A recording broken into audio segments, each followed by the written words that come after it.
கர்த்தருடைய பரிசுத்த நாமத்துக்கு ஸ்தோத்திரம். இன்றைய தினத்துக்கான தேவனுடைய வார்த்தையானது நீதிமொழிகள் 3ஆம் அதிகாரத்திலே அந்த 26வது வசனத்தை பார்க்கும் பொழுது, கர்த்தர் உன் நம்பிக்கையாக இருந்து உன் கால் சிக்கி கொள்ளாதபடி காப்பார். உன் கால் சிக்கி கொள்ளாதபடி காக்கிற ஒரு நல்ல தேவன். அதாவது கர்த்தர் உன் நம்பிக்கையாக இருந்து, கர்த்தர் உனக்கு நம்பிக்கைக்குரியவராக இருந்து உன் கால் சிக்கி கொள்ளாதபடிக்கு அவர் காப்பார் என்று சொல்லி வேதத்தில் வாசிக்கிறோம்.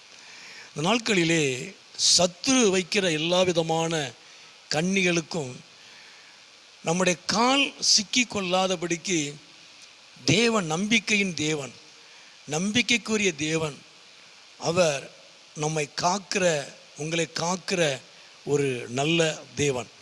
நம்ம வாசிக்கிறோம் சங்கீதம் 25:15, என் கால்களை வலைக்கு நீங்களாக்கி விடும், என் கால்களை சத்துரு வைத்திருக்கிற வலைக்கு, கண்ணிகளுக்கு நீங்களாக்கி விடும் என்று சொல்லி வேதத்தில் வாசிக்கிறோம்.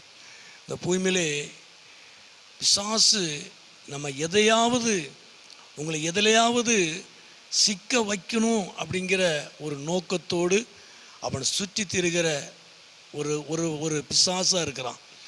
அந்த பேதுருவில் வாசிக்கிறோம் இல்லையா, நம்முடைய எதிராளியாகிய பிசாசானவன் யாரை விழுங்கலாம் என்று அவன் வகை தேடி, அவன் சுற்றி திரிக வகை தேடுகிறவன்.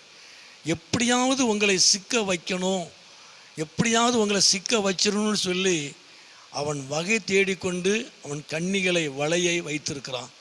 ஆனால் கிருபை உள்ள தேவன், நம்பிக்கைக்குரிய தேவன், நீங்கள் நம்புகிற தேவன், உங்கள் கால்கள் பிசாசு வைத்திருக்கிற, சாத்தான் வைத்திருக்கிற, சத்துரு வைத்திருக்கிற கண்ணிகளுக்கு சிக்கி கொள்ளாதபடிக்கு அவர் உங்களை விலக்கி அவர் காக்கிற ஒரு நல்ல தேவன்.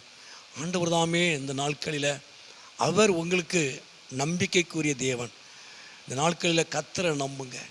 நீங்கள் கர்த்தரை நம்பும் பொழுது சத்துரு வைத்திருக்கிற எல்லா விதமான கண்ணிகளுக்கும், பிரச்சனைகளுக்கும், எந்த விதமான போராட்டங்களில், பிரச்சனைகளில் நீங்கள் சிக்கி கொள்ளாதபடிக்கு, எந்த அடிமைத்தனத்திலையும் நீங்கள் சிக்கி கொள்ளாதபடிக்கு எல்லா வலைக்கும், கண்ணிகளுக்கும் அவர் உங்களை விலக்கி அவர் பாதுகாக்கிற ஒரு நல்ல தேவன். ஆண்டவர் உங்களை ஆசீர்வதிப்பார், ஆண்டவர் உங்களை நடத்துவார், அவர் நாமத்தை உங்கள் வாழ்க்கையில் அவர் மகிமைப்படுத்துவார். ஜெபம். எங்களை அதிகமாக நேசிக்கிற நல்ல பிதாவே, அருமையான ஆண்டவரே, இந்த நேரத்துக்காக ஸ்தோத்திரம். இந்த சத்தத்தை கேட்குற ஒவ்வொரு பிள்ளைகளையும், குடும்பங்களையும் ஆசீர்வதியும். ஆண்டவரே, கால்கள் சிக்கி கொள்ளாதபடிக்கு காக்கிற தேவன், நீ நம்பிக்கைக்குரிய தேவன், நம்பிக்கையின் தேவன். ஆண்டவரே, உம்மை நம்பியிருக்கிற உமது பிள்ளைகள் ஆண்டவரே, சாசனுடைய எந்த விதமான தந்திரங்களுக்கும், கண்ணிகளுக்கும் ஆண்டவரே, உமது பிள்ளைகள் சிக்கி கொள்ளாதபடிக்கு நீர் பாதுகாத்து நடத்தும். உம்முடைய நாமத்தை மகிமைப்படுத்தும். இயேசுவின் நாமத்தில் ஜெபிக்கிறோம் நல்ல பிதாவே. ஆமேன், ஆமேன்.